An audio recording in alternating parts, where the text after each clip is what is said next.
আমি বলতে পারবো না, আমি এয়ারপোর্টে ছিলাম না, আমি বলতে পারবো না। আমি মানে অভিষেক বন্দ্যোপাধ্যায় কোন ফ্লাইটে গেছেন, সেটা যাত্রীবাহী সাধারণ বিমান না চার্টার্ড বিমান বা কোনো বিশেষ বিমান, আমি বলতে পারবো না। এখন এ বিষয়ে আমি কথা বলার কেউ নই। কিন্তু পার্টির খরচা করে যদি কেউ বিমান ভাড়া করে গিয়ে থাকে, তাহলে আমি কোনো মতে সেটা সমর্থন করছি। এত বিমান আছে রুটে, আমি জানি না অভিষেক বন্দ্যোপাধ্যায় শিডিউল যে কোনো নর্মাল এয়ারলাইন্সের যে ফ্লাইট তাতে গেছেন কিনা। যদি তাতে গিয়ে থাকেন, তার মধ্যে কারোর নাম বলাবার কোনো অধিকার নেই।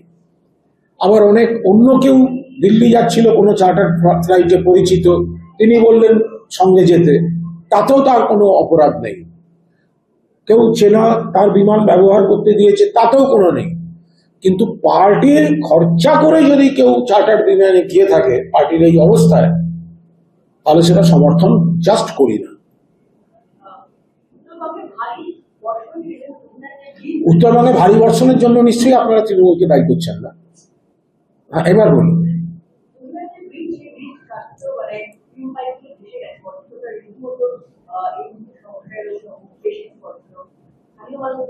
প্রবল ভারী বৃষ্টি অতীতে দেখা গেছে, যখনই কোনো ভারী বৃষ্টি বা এ ধরনের কিছু হয়েছে, তখনই প্রাক্তন মুখ্যমন্ত্রী বা তৎকালীন মুখ্যমন্ত্রী মমতা বন্দ্যোপাধ্যায়ের নেতৃত্বে প্রশাসন ঝাঁপিয়ে পড়তো। অধিকাংশ ক্ষেত্রে মমতাদিকেও আমরা চলে যেতে দেখেছি সেখানে। তাহলে এবার আমরাও দেখবো যে নিশ্চয়ই সরকার বা এখনকার মুখ্যমন্ত্রী তারাও উদ্ধার ইত্যাদি ত্রাণ যা যা ব্যবস্থা করার নিশ্চয়ই সেখানকার প্রশাসন করবেন, আমরা দেখতে পাবো।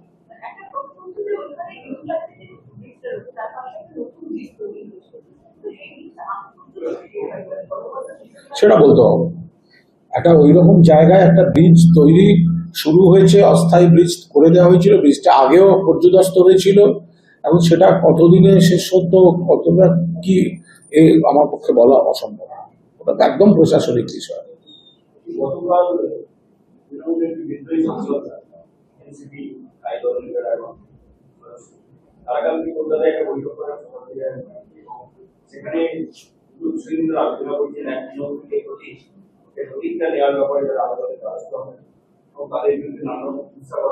কোন কুৎসা করা হয়েছে? কারোর বিরুদ্ধে কোনো কুৎসা করা হয়নি। কেউ যদি তৃণমূলের সিম্বলে জিতে, তারা ভোটে হারার পর, মানে দল যখন ভোটে হেরেছে, বিরোধী হয়েছে, তখন যদি কেউ অন্যদিকে চলে যেতে চায়, বিবেকের কথা বলে, মমতাজি জিতলে তো এরা কেউ বলতেন না। সেটাই মানুষকে বলা হয়েছে। কোনো ব্যক্তিগত আক্রমণ কেউ করেননি, কিচ্ছু করা হয়নি। লোকসভায় 24 সালে যারা জিতেছেন তারা 5 বছরের জন্য জিতেছেন। লোকসভায় যারা 24 সালে জিতেছেন তারা বিজেপি বিরোধী ভোটে জিতেছেন। লোকসভায় 24 সালে যারা জিতেছেন তাদের যে ভোটাররা ভোট দিয়েছেন তারা বিজেপি বিরোধী আন্দোলনের মুখ মমতা বন্দ্যোপাধ্যায়ের প্রার্থী হিসেবে এই সাংসদদের ভোট দিয়েছেন। তো তাদের তো 5 বছরের টার্ম। বিধানসভা নির্বাচনে জেতা হারার সঙ্গে তো তাদের কোনো সমস্যা ছিল না।